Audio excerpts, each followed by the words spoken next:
হাজারি কালী মেলা আমাদের সুন্দরবনের এক অনন্য ঐতিহ্য। এই মেলা নদী বেষ্টিত সুন্দরবন এলাকায় খেজুরবেড়িয়া গ্রামের গৌরেশ্বর নদীর তীরে বহুদিন ধরে হয়ে আসছে শতাব্দী প্রাচীন ঐতিহ্যবাহী হাজারি কালী মেলা। এ যেন মুক্তকেশী কালীর মেলা। শাড়ি দিয়ে পূজিতা হয়েছেন মা কালী। একসঙ্গে হাজার হাজার কালী প্রতিমার পুজো হয় বলে অনেকেই মনে করেন। সে কারণে মন্দিরের নাম এমন, হাজারি কালী মন্দির। সারা রাত্রব্যাপী এই মেলায় দ্বীপ এলাকা থেকে একত্রিত হন বহু বহু মানুষ। এই পুজো উপলক্ষে এলাকায় রীতিমতো উৎসবমুখর পরিবেশে মেলা বসে। চলতি বছর এই হাজারি কালী মেলা 119তম বর্ষে পদার্পণ করল। এই মন্দিরের বিশেষত্ব হলো প্রতি বছর চৈত্র মাসের সংক্রান্তিতে মহা ধুমধাম করে হাজার হাজার ভক্ত সমাগমের মধ্য দিয়ে কালী পূজা হয়। কথিত আছে গ্রামের সন্ন্যাসী মণ্ডল নামে এক ব্যক্তি এই মন্দিরের প্রতিষ্ঠা করেছিলেন। তবে এই মন্দিরের নাম হাজারি কালী মন্দির কেন তা এলাকার মানুষের কাছে প্রায় অজানা। তবে শোনা যায় একসময় নদী ভাঙনে এলাকায় জলপ্লাবন হতো, আর সেই নদী ভাঙন থেকে রক্ষা পেতে এই পুজো শুরু হয়।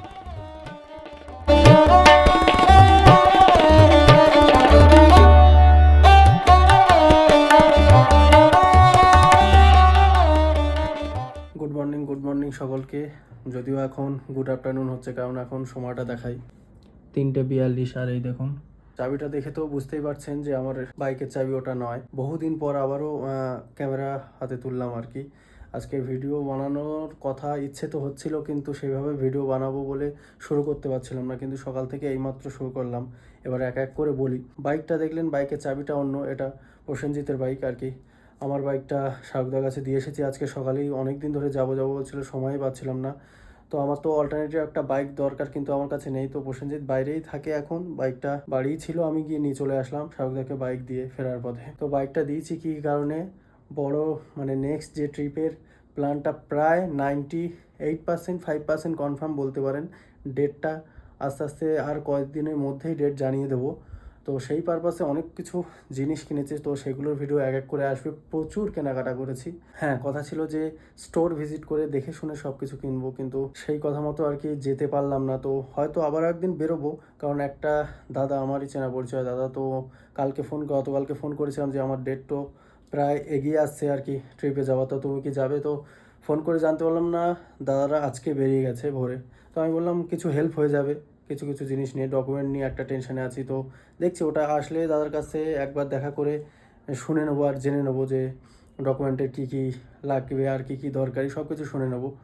আর দ্বিতীয়ত আজকেরটা নিউজ দেখলাম যে আজকের ডে লাইফে মানে প্রচুর চাপ, তো প্রচুর। খেতে আসলাম সবে সকাল থেকে, এখনও ভাতই খাইনি। ওই যে ওইখানে এখনও বাড়ির থেকে ভাত এনেছিলাম দুপুরে, একেবারে দুপুরেই খেয়ে নেবো, সকাল থেকে তো খাওয়াই হয়নি। তো কাজ চাপ চলছে, কারণ আমাদের বাঙালিদের আসছে পয়লা বৈশাখ, তো তার একটা বেচাকেনা থাকে। প্লাস আজকে হচ্ছে নীল পুজো, সবাইকে নীল পুজোর অনেক অনেক শুভেচ্ছা বা ভালোবাসা জানাই। চড়কও আসছে পরপর। তো আজকে একটা বিশেষ মেলায় যাব, অবশ্যই সেই মেলার জন্য কিছু দেখাবো মেলার, আর মেলাটা নিয়েও অনেক কিছু কথা বলবো। তবে সেগুলো পরে, এখন সময় পেয়েছি, ভিডিও বানিয়েছি, খাওয়া দাওয়া সেরে নেবো। তো আমি খেতে বসে গেছিলাম, হঠাৎই সত্যম ফোন করলো, তো সেই জন্য ভিডিওটা করলাম। আমাদের যাওয়ার প্ল্যান তো ছিল না, প্রতি বছরই যাই চেষ্টা করি। এবছর যাবো কি দোকান বন্ধ করেই দুজন যাব, আর শারদা গেলে যেতে পারবে। তো কিছু বন্ধুবান্ধব মিলে যাই, আস্তে আস্তে কমতে কমতে এমন জায়গায় এসেছে এখন যাওয়ার জন্য। আমি সত্যম শারদা এই তিনজন আছি, দেখা যাক এখন কে কে যাই। তো অবশ্যই ভিডিওতে দেখাবো। প্রতিবারই যাই, সারা রাত ধরে মেলা হয়, তো মেলাটা সারা রাতই থাকি, ভোরের দিকে বাড়ি আসি।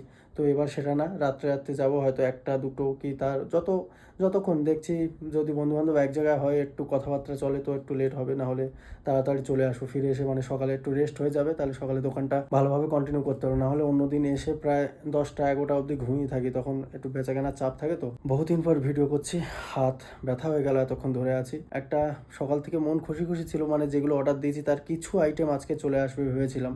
তো ভিডিও করবো করেই উঠতে পারিনি, তা আইটেম আসেনি বলে ভিডিও করবো না ভেবেছিলাম। তো এখনকার জন্য এটুকুই, এখন খাওয়া দাওয়া সেরে নিই, তারপরে কিছুক্ষণ পর দেখা হচ্ছে। সময় এখন 4:50, খাওয়া দাওয়া সেরে অনেকক্ষণই ভিডিওটা আপলোড দিচ্ছিলাম। মানে সেই পুজো গেছে কবে, আর তারপরে 29 তারিখের পরে আজকে আজকে 13 তারিখ, তো প্রায় 14-15 দিন পরে গিয়ে আমি আপলোডটা দিচ্ছি, কারণ এর মধ্যে একদিনও সময় পাইনি। এডিট করেছিলাম গতকাল, তার আগের দিন, কালকে আপলোড দেওয়ারও সময় পাইনি, তো আজকে দিলাম।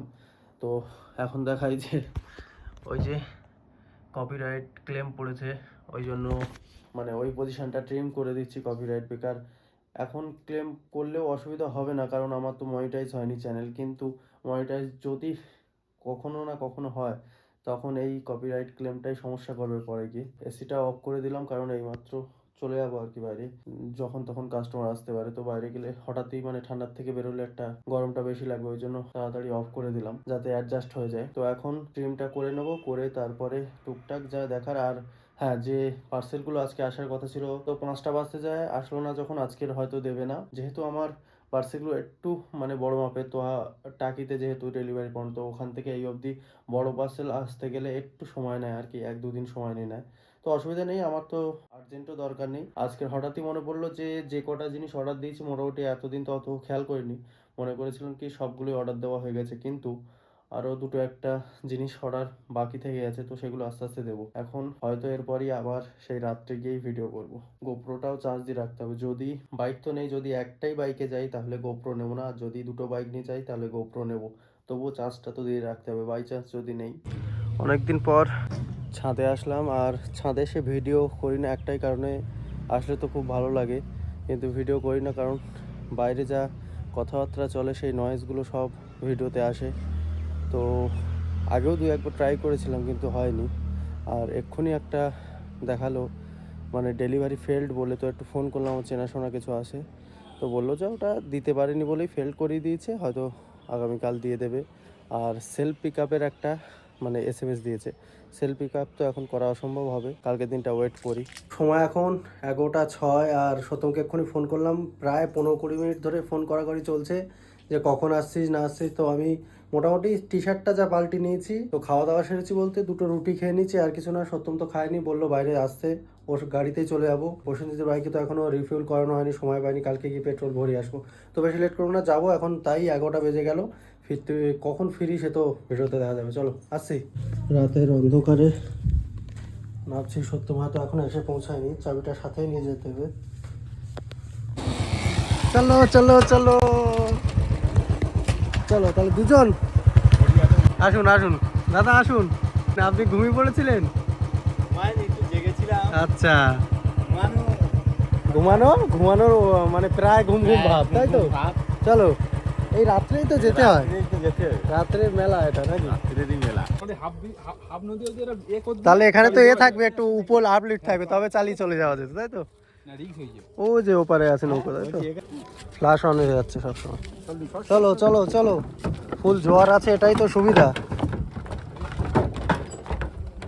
তো এই যে আমরা পার হয়ে চলে এসেছি এখন বিশপুরের গলি দিয়ে এগোচ্ছি, আর প্রতি বছরে একবার করে আসা হয়।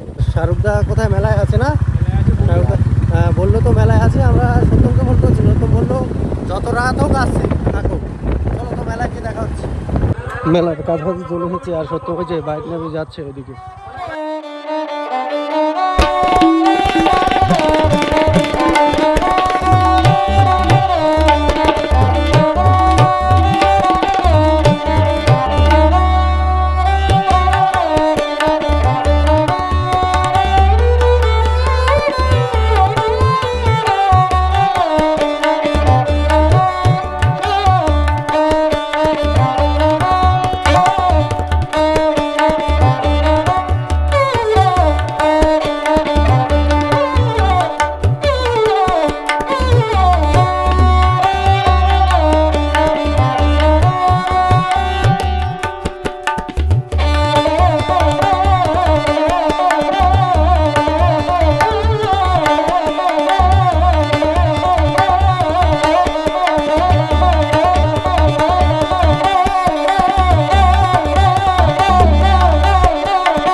সময় এখন 1:57। তো সময় এখন প্রায় মানে 2টো বাজতে যায়। তো আমরা এগোচ্ছি, আর আমরা আছি আমি হরিয়া সত্যম। কিন্তু মেলায় এসে দেখা হয়েছে বুম্বা আর ওদিকে সৌরভ আছে। তো সৌরভের বাইকের চাবিটা বুম্বা হারিয়ে ফেলেছে ভুল করে। তো এখন দেখি কি করা যায়, তার উপরে হ্যান্ডেলও লক করা আছে। তো এখন কিভাবে বাড়ি যাবে সেটাই তো এগিয়ে যাচ্ছে ওই অবধি, একসাথেই বাড়ি যাবো আর কি। পেয়েছিস চাবি? পেয়েছিলি? তো শেষ অবধি চাবি পেয়েছে বুম্বা, মানে যেখানে বসেছিলাম ওখানেই চাবিটা ফেলে আসছিল, তাই তো? ব্যাস, চল চল চল। আচ্ছা ঠিক আছে, চল। হ্যাঁ, শেষ অবধি বাড়ি তো চালিয়ে যাওয়া যাচ্ছে বাইকটা, এটাই সুবিধা, আর কিছু না। কি সুন্দর রাস্তা, ভিডিও না করে আর পারা গেল না। দারুণ দারুণ হাওয়া। এখানে একটু দাঁড়িয়ে রেস্ট নিয়ে নে একদম। দাঁড়া, সাইড করে দাঁড়া। তো এই যে ঘড়িতে সময়টা দেখাই এখন 2:56। তো এইমাত্র বাড়ি ফিরে এসেছি, আর বাইরে দাঁড়িয়ে ভিডিও করে নিচ্ছি। কিছুই না, মোটামুটি ঘোরাও হলো। আর মেলাতে প্রায় প্রতি বছরই যেতাম, তো এবছরও কন্টিনিউ থাকলো। তো চাবি খুলে বাড়ি ঢুকে যাবো। এখন পুরো রাস্তা একদম শুনশান, একদম চারিদিকে কেউই নেই, একা দাঁড়িয়ে আছি। তো যাব উপরে, কি এখন শোবো, তারপরে রেস্ট নিয়ে কারণ সকাল সকাল আবার দোকান খুলতে হবে। দোকানে ঢুকে তো পড়েছি, আর আজকের এন্ড করব এখানেই। ভিডিওটা জানি না কত কি বড় হয়েছে, জানি ছোটই হয়েছে, তবু মোটামুটি যেটুকু ইনফরমেশান দেওয়ার সবটাই দিলাম, যেটুকু সম্ভব হয়েছে আর কি। আমরাও বেশি ঘুরিনি, এক পাখি মেরেছি মেলার। মানে মেলা যাওয়ার মেন উদ্দেশ্য এটা না, মেলাটা ঘোরাও হলো, মানে কিছু বন্ধু বান্ধব এক জায়গায় হয়ে কিছুটা সময়ও কাটানো হলো, অনেক রকম কথাবার্তা, নতুন ট্রিপ নিয়েও কথাবার্তা শুরু হলো। তো সেটাই, এইটুকুর মধ্যেই মজাটা বেরোলো। আজকের ভিডিওটা এই অবধি দেখলে অবশ্যই একটা লাইক করবেন, আর কমেন্ট করে জানাবেন কেমন লাগলো। আর হ্যাঁ, পারলে কখনো সময় হলে অবশ্যই মেলা থেকে ঘুরে যাবেন। প্রচুর বড় মেলা, আর যত সময় যাচ্ছে তত মেলায় লোকজনের সমাগমটা বাড়ছে। তো এবছর দেখলাম প্রচুর ভিড়, প্রচুর লোকজন মানে জমায়েত হয়েছে। তো অবশ্যই এটা একটা ইউনিক মেলা। দেখা হচ্ছে নেক্সট কোনো ব্লগে। Till then, tata, good night.